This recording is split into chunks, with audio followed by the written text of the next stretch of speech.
안녕하십니까 애청자 여러분, 놀라운 부동산 놀부입니다. 자, 오늘도 이 MBN에서 지금 방송하고 있는 중이거든요. 1차 국정과제점검회의 지금 내용을 토대로 기사들이 나오고 있어요. 그래서 이 경제를 어떻게 살리는지, 이 민생을 어떻게 위해서 경제 정책을 펼 걸지 이 발표하는 그런 자리인데, 여기서 중요한 내용이 나옵니다. 일단 지금 고금리 추세가 이어지다 보니까 당연히 소비 위축은 되는 것이고, 이 고금리의 직격탄을 받는 것이 이 부채가 많이 들어간 상품군들이 가장 지금 데미지를 크게 받고 있어요. 지금 뭐 부동산뿐만 아니라 뭐 주식이나 여러 자산 시장도 마찬가지고요. 그 외에 이 부채를 많이 활용해야 되는 상품군 같은 경우에도 이 소비가 눈에 띄게 줄어들고 있는 상황입니다. 자, 이런 상황에서 아무래도 그 폭락을 막기 위해, 부동산 가격이 하락하면 부동산 가격 하락으로 끝나는 게 아니라 다른 전반적인 그 심리나 그리고 이 자본에도 영향을 크게 미치기 때문에 이 돈맥경화라고 하죠. 이 경제 자체가 가치 수렁에 빠져서 침체될 확률이 굉장히 높습니다. 그래서 부동산을 어느 정도 지지해 줄 필요가 있거든요. 필요 이상으로 더 많이 떨어지게 되면 이 경제 전반에 데미지가 너무나 크니까요. 특히 우리나라의 그 자산 시장의 비중 자체가 대다수가 부동산에 의지하는 편이기 때문에 더더군다나 일정 수준 이하로 떨어뜨리는 것을 막아야 되는 상황입니다.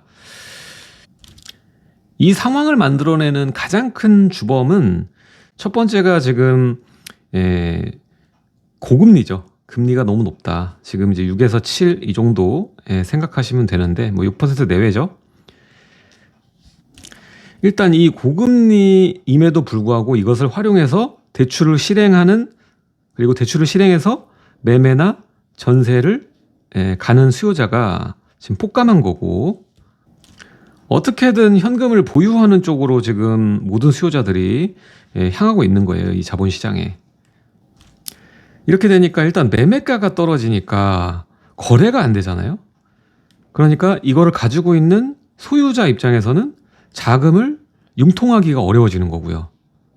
그리고 이 매매 안 되는 건 둘째치고, 지금 전세가가 떨어졌지 않습니까? 전세가가 2020년 8월 임대 입법 영향으로 폭등했다가 지금 다시 그 자리로 돌아가고 있어요. 안 돌아간 자리도 있고 더 많이 떨어진 자리도 있고 그렇습니다. 자, 그러다 보니까 이 임대인이 돈을 줘야 되는 상황인데 주지 못하고 있어요, 지금. 보증금 주지 못하고 있어요. 여기서 가장 큰 문제가, 지금 임대인이 가지고 있는 이 소유 주택이 주택 담보 가치가 있잖아요. 담보 가치가 있는데도 불구하고 돈을 빌려주지 않습니다, 다주택자는. 그래서 이 전세 반환 대출은 1주택자만 돼요. 다주택자는 되지 않습니다. 다주택자는 생활 안정 자금을 통해서만 내줄 수 있는데, 그것마저도 1억, 그게 8월에 완화돼서 2억이었단 말이죠. 그러니까 어떻게 되겠습니까? 지금 난리가 난 거죠, 난리. 이러니까 난리가 난 겁니다. 지금 물건을 던지려고 해도 안 돼. 돌려주기도 어려워. 그러니까 매매 전세 위축에 더 많은 영향을 주는 거예요. 지금 집주인은 자기 돈을 끌어다 오고 전세를 어떻게 하든지 맞춰가지고 돌려주려고 하다 보니까 전세가는 내려올 수밖에 없는 상황인 거죠, 더. 그리고 이러한 하락 폭락을 막기 위해서 어느 정도 선에서 필요 이상으로 떨어지지 않게 하기 위해 지지를 하기 위해서는 이 거래를 받쳐줄 수 있는, 이 금매를 소화할 수 있는 수요자가 필요한데, 지금 상황에서 이 아까 말했던 첫 번째 이 고금리 상황을 일단 뚫고 지나가서 이걸 잡아야 되는데, 이럴 수요가 얼마나 있겠습니까? 특히 1주택자나 우주택자가 이런 매매, 거래에 뛰어들 확률은 굉장히 낮겠죠. 경험 자체가 적으니까. 근데 이런 고금리를 활용하지 않는다라면, 그리고 이 가격에 대해서 경험이 있어서 이 정도면은 시장에 진입해도 되겠다라고 판단할 수 있는 그런 수요자라면 거래에 뛰어들 수 있겠죠. 다만 지금 자본이 워낙 한정적입니다. 자본이 한정적이다 보니까 이들에게 필요한 것은 다주택자도 대출을 해주는 거예요. 그럼 이제 두 가지가 해결이 되는 거죠. 일단은 이런 급매물을 사서 수요자들을 끌 수 있는 이 선도, 예, 선두에서는 다주택자가 시장에 진입하면서 거래량을 어느 정도 일정 수준 올려올 수 있는, 예, 그런 파급력을 만들 수가 있고, 또 하나는 이렇게 주택에 대한 담보가 있는데, 예, 가치가 있고 있는 상황인데도 돈을 안 빌려줬잖아요. 그러니까 이 난리 상황을 벗어나기 위해서 굳이 낮게 전세가를 깔고 낮게 팔지 않아도 되는 상황을 만들려면 담보대출을 받을 수 있게 허용해 줘야 되는 거예요. 예. 두 가지를 해결할 수 있는 겁니다. 이게 정말 필요한 거죠. 근데 이게 이제서야 추진이 된다라고 발표가 나오게 된 것입니다. 자, 그래서 금융위원장이 다주택자 또 임대사업자 주담대를 허용하는 것을 추진하겠다라고 합니다. 자, 우린 이거에서 알맹이만 잘 활용하면 되는 거예요. 자, 임대사업자가 이제 혜택이 활성화됐을 때 등록할 수 있는 게 이제 아파트가 되느냐 안 되느냐는 추후의 문제일 겁니다. 예. 그리고 지금 당장 되는 것들이 어떤 주택들인지 봐야 되는데 결국 대체주택이죠. 빌라, 오피스텔. 그렇다면 이 빌라, 오피스텔 중에서 우량하다고 우리가 판단할 수 있는 건 뭡니까? 바로 아파트가 될 곳, 정비사업지입니다. 예. 요런 쪽으로 임대사업자를 활용하고 주택담보대출도 활용하면서 접근할 수 있는 토대가 마련될 수 있다는 거죠. 그리고 이 아파트 같은 경우에도 다주택자들이 주담대를 활용해서, 예, 기존의 세입자의 그 문제점을 해결하고 또 내가 싸게 팔지 않아도 되는 이 위기 상황을, 예, 버틸 수 있는 하나의 체력을 만들어줄 수 있다는 겁니다. 자, 그래서 실시간으로 기사가 뜬 거예요. 그래서 김주현 금융위원장은 다주택자랑 임대사업자의 경우 주담대가 허용이 전혀 되지 않는데 앞으로 시장 상황 봐서, 예, 주담대 받을 수 있도록 추진하겠다라고 얘기한 겁니다. 이건 필요합니다. 무조건 시장 상황을, 예, 유지해주기 위해서, 예, 과대 낙폭을 만들지 않기 위해서 꼭 필요한 조치입니다. 이거는 그 임대인들을 위한 게 아니라 임차인들을 위해서라도 이게 필요해요. 예. 임차인들 돈 못 돌려받고 이사 제대로 못 가고 이게 여기서 다 발행되는 문제점이라고요, 지금. 자, 부동산 문제는 금융 안정 차원에서도 아까 말했죠. 우리나라는 부동산 무너지면 다 무너지는 거예요. 예, 연착륙하는 것이 중요하다. 그래서 대출 규제를 하나하나 풀려고 하는데, 자, 투기 지역의 주담대의 50%까지, 그러니까 40에서 50으로 완화한 걸 발표했다. 그리고 15억 초과도 빌려주도록 한다라는 거죠. 자, 그리고 현재 다주택자, 임대사업자, 오늘 내용이죠. 국토부 기재부랑 방향 맞춰서 대출 쓸 수 있도록 추진하려고 한다. 예, 이렇게 얘기를 하고 있습니다. 자, 그리고 또 중요한 내용이 나와요. 오늘 중요한 내용은 금리가 높아 어려운 분들이 많아서 안타깝다. 보금자리론, 이게 원래 있었던 거잖아요. 이거를 가입 자격을 주택 기준을 6억에서 한시적으로라는 말을 보세요. 제가 이전에 이거의 상품에 대해서도 말했죠. 이거는 특례 상품이라는 거는 계속 가지 않습니다. 바뀌어요. 그래서 지금 쓸 수 있을 때 그때 써야 된다라는 거예요. 지금 써야 된다라는 거죠. 언제 종료할지 모른다. 빨리 활용해라. 특히 과대 낙폭을 보인 지역들. 이거 연계해서 보면은 규제 지역이 이제 4군데밖에 안 남았잖아요. 이거 곧 풀리면 이 지역들이 많이 떨어졌어요, 지금. 광명, 과천, 하남, 성남. 여기에 이 특례 대출을 활용할 수 있는 주택들 많이 있습니다. 딱 기준선이 여기에요. 요거를 활용해서 접근할 수 있을 겁니다. 그럼 규제 풀리고 어느 정도 상황이 좋아질 수 있는 지역 중 하나들이에요. 다 괜찮은 자리들입니다.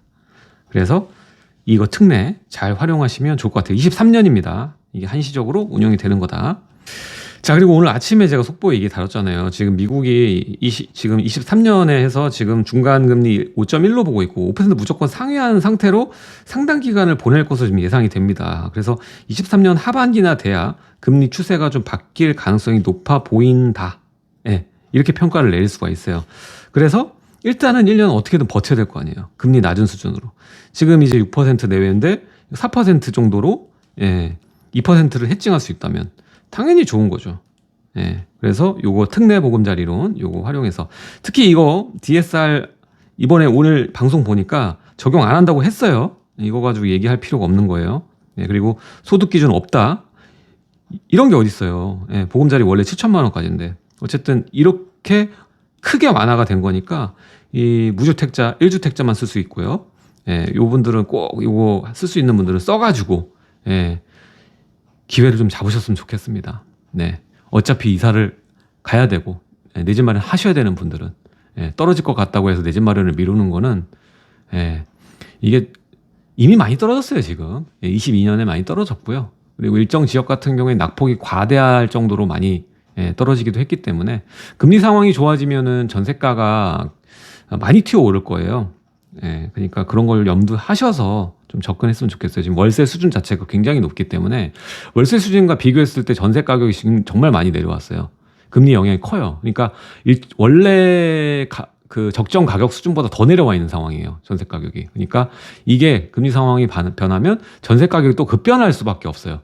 그래서 우리가 한 치 앞이 아니라 두 수, 세 수를 내다봐야 된다고 항상 말씀을 드리잖아요. 그러니까 우리는 지금 상황이 어떤 상황인지 정확하게 알고 활용해서 내가 쓸 수 있는 무기들을 정확히 골라가지고 시장을 준비하시면 5년 뒤, 10년 뒤 여러분들에게 좋은 그 자산 성장의 밑거름이 될 수 있다. 저는 이렇게 판단을 합니다.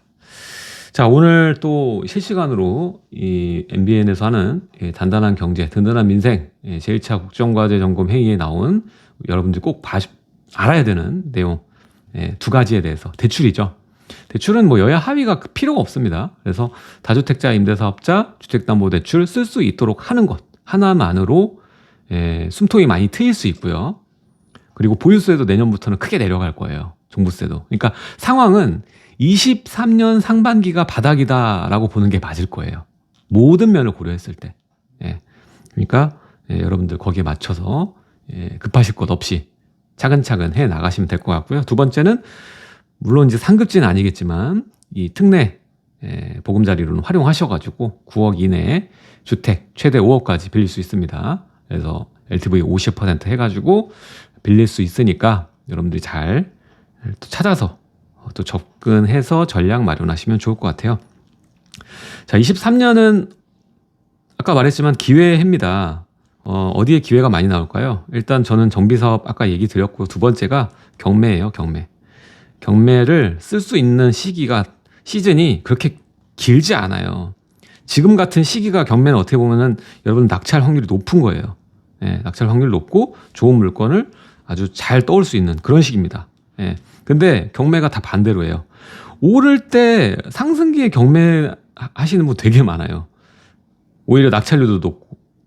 근데 하락기에 오히려 낮거든요. 그러니까 여러분들이 두수 세수를 앞선 투자를 하려면 이 경매를 알아야 됩니다. 그래서 기초 강의를 제가 진행을 할 거예요. 1월부터. 그래서 1월에 이제 정규 강의 한 달 과정으로 4일 동안 이제 진행이 되는데 신청하실 분은 하단에 고정 댓글 미리 봤거든요. 선착순입니다. 고정 댓글 누르시면 거기에 여러 버튼들이 있는데 거기 두 번째 버튼 경매 강의 신청 누르시면 신청할 수가 있습니다. 자, 많은 시청 부탁드리고요. 더불어서 저 매주 수요일 오후 2시 반에 강의 진행을 하고 있죠. 이때는 정비사업에 관련해서 1억 내로 1억도 안 되는 금액으로 할 수 있는 모아타운 초기 재개발 그리고 분당 재건축 여기에 대해서 전략들 이거는 여러분들 어디 가서 듣도 보도 못한 전략일 겁니다. 꼭 오셔서 보셔야 되는 그런 강의니까 28일 남았습니다. 이때 신청해 주실 분도 여기 하단에 고정 댓글 누르시고 가능하시니까요. 많은 신청 부탁드리겠습니다. 자, 지금까지 시청해 주셔서 감사드리고요. 오늘도 즐거운 하루 되시길 바라겠습니다. 감사합니다.